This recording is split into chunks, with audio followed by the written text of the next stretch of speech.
Boa noite, investidores. Estamos aqui para mais um fechamento semanal de mercado, hoje dia 25 de abril, sexta-feira, como de tradição, com meu colega Lilton Teixeira, economista-chefe da PEX Partners. Recapitulando, essa semana foi uma semana mais curta, né? A gente não teve pregão na sexta-feira, feriado mundial, né? E na segunda-feira a gente não teve pregão aqui no Brasil, devido ao feriado de Tiradentes, porque a gente teve pregão lá fora. E como de tradição, vamos começar pelas notícias lá de fora, né, Lilton? É isso aí. Bom, boa noite a todos. Mais uma vez, uma semana onde tivemos dados. Os dados foram nada ruins, né? Pelo contrário, bons dados, né?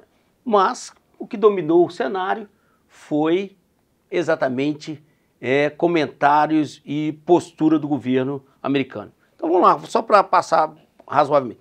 Saiu os PMIs, o PMI dos Estados Unidos veio, o de manufaturas não caiu, daí vai ter uma subida, e o de serviço caiu um pouco, nada demais, esse já é de abril, então já sinalizaria um mundo pós-tarifa, então veio um número bom. Na Europa continua sinalizando aí uma economia muito fraca, tanto no Reino Unido como na zona do euro, tá? Então o mundo não teve alterações. Aí o que aconteceu? Sexta-feira, o governo americano, membros do governo americano, inclusive o presidente, sinaliza que estava estudando a possibilidade de demitir o presidente do Federal Reserve, do Banco Central americano.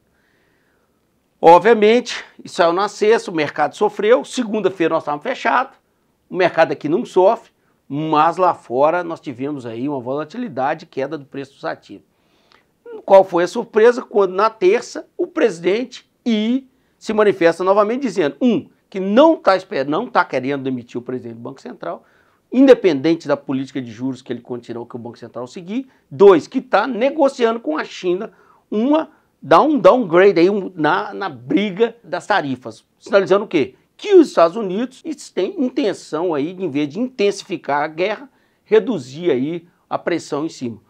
A China negou, mas está já declarada que a intenção americana não é exacerbar essa guerra ainda mais. E os mercados reagiram, e reagiram muito bem. E aí eu passo para você para discutir como os preços se comportaram. Né? Na segunda-feira a gente teve um dia muito negativo, como você já adiantou, mas talvez até por isso, né, uma sinalização muito forte do mercado para a presidência dos Estados Unidos, de que o rumo que eles estavam tomando não era um positivo, e essa reversão acabou trazendo uma semana positiva, bastante positiva para todos os ativos de risco, tá? O juro americano, que é o mercado que mais preocupa no final das contas, do Donald Trump, né? Ele conseguiu cair, o juros de longo prazo caiu cerca de 0,07%, e o de 2 anos um pouco menos, depois de ter subido bastante a segunda, um movimento positivo, e as bolsas reagiram muito positivamente. O S&P fecha a semana subindo próximo aos 4,5%, a Nasdaq, que é a bolsa que concentra as ações de tecnologia, sobe mais, sobe 6,9%, enquanto o Russell fica mais próximo da Nasdaq. Aqui a gente começou a ter também divulgação de resultados do primeiro trimestre do ano das empresas, tanto aqui no Brasil quanto lá fora. Lá fora a gente teve 2 destaques. Primeiro, a Alphabet, a empresa-mãe da Google, um resultado bastante positivo, superando as expectativas, o que contribuiu aqui para um desempenho no fechamento da semana do Google de 7%, tá? E o outro resultado, esse aí foi bem negativo, um resultado muito ruim, é o da Tesla, né, a empresa do Elon Musk. Apesar do resultado ruim, a Tesla acabou sendo destaque de performance da semana, subiu incríveis 18%, tá? E aí, primeiro, a gente teve notícias do Elon Musk falando que vai começar a dedicar mais tempo à Tesla em detrimento do governo, do Dodge, a função que ele tem no governo, no Dodge, né? Segundo também, a guidance da Tesla sempre vem algo muito otimista, né? Guidance, não vamos lembrar, não é fato realizado, né? É só a empresa falando que vai fazer. Então, tomar cuidado demais aí com essa alta. O dólar conseguiu se apreciar essa semana. Subiu cerca de 0,2%, ainda negocia o DXY, né?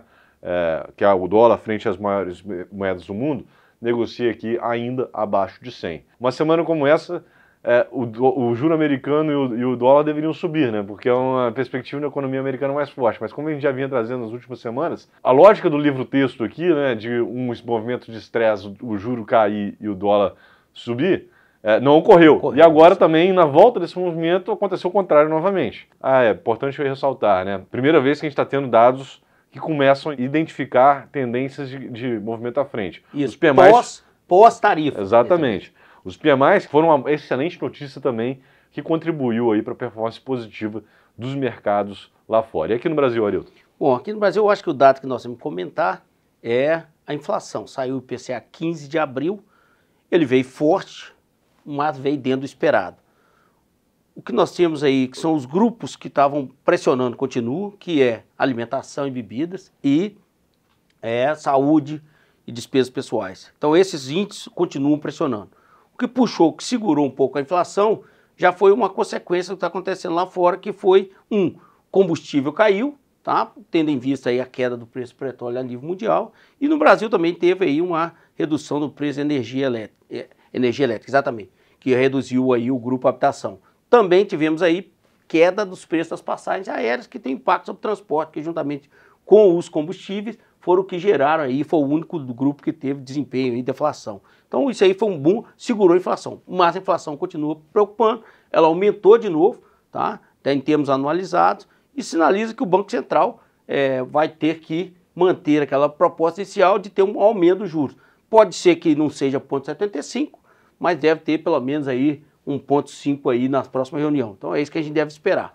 Tá? A economia, no mais, não tivemos ainda muito maiores dados essa semana, mas os dados aí, saiu o índice de confiança aí da Fundação, o consumidor está estabilizado, isso é um bom sinal. A economia está bem, nós estamos no meio da safra agrícola, é isso que nós temos, assim, a perspectiva da economia brasileira é boa. Continua a preocupação nossa quando saírem os resultados do Tesouro Nacional, que é o que gera os estresses todos aí, e nós vamos ver como vai caminhar.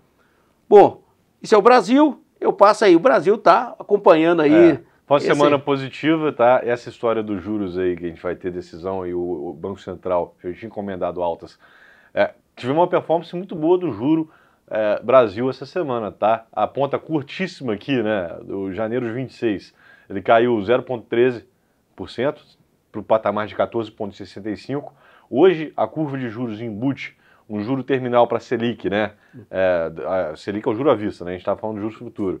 De mais uma alta apenas de 0,25% ou 0,5%. 0,75% o mercado, no momento, está descartando.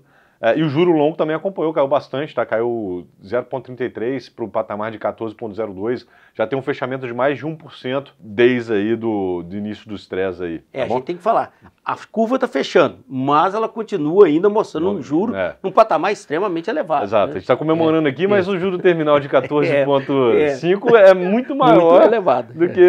Bom, só para ter parâmetro, no auge da crise da Dilma foi 14,25%. É isso aí. Então, motivos para comemorar, porém com asterisco, né? E os ativos de risco também performaram muito bem. O Bovespa subiu 4%, está fechando a semana quase os 135 mil pontos, muito próximo da máxima histórica, tá? Mais 2% ali ultrapassa a máxima histórica, apesar de mais uma semana com a performance anêmica de Petrobras e Vale. Se a Petrobras e a Vale estivessem performando melhor, assim, o Bovespa já teria passado a máxima histórica, tá? A Petrobras caiu cerca de 1% na semana.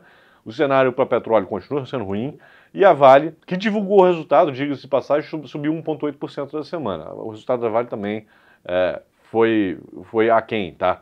O restante subiu muito mais. Ações domésticas subindo bastante, alta generalizada, tá? E o IFIX também, fundos imobiliários aqui subindo 1,7% para semana, o que para fundo imobiliário é bastante coisa em uma semana só, tá? Bom, por fim, Arilton, o que a gente tem para a semana que vem? Vamos lá. Bom, nós temos bons dados aí, dados importantes na semana que vem, mas tem que lembrar de novo, né? São essas idas e vindas do governo Trump que tem sido a base do cenário, como ficou claro essa semana aí. Se eles continuarem reduzindo a pressão sobre, guerras tarifárias, né, e sobre o Banco Central, é possível nós mantermos aí um bom cenário, desde que aí vem os dados. O que nós temos semana que vem? Nós temos dados aí. Começa na semana com o vagas em aberto nos Estados Unidos, ainda é de março. Então, por que a gente sempre frisa? Março é um mundo pré-tarifas. Então, ele ainda não traz nenhuma revelação de como o mercado está reagindo às tarifas do Trump. Então, na terça-feira tem o JOLTS, né, que é como a gente fala, e aí na quarta tem números muito importantes. Tem o PIB dos Estados Unidos e o PIB da zona do euro. De novo, é do primeiro trimestre. Também um período pré-tarifa. Já estava trazendo aquela disputa lá comercial, aquelas idas e vindas do Trump, mas nada do mundo da tarifa do dia 2 de abril. Tá?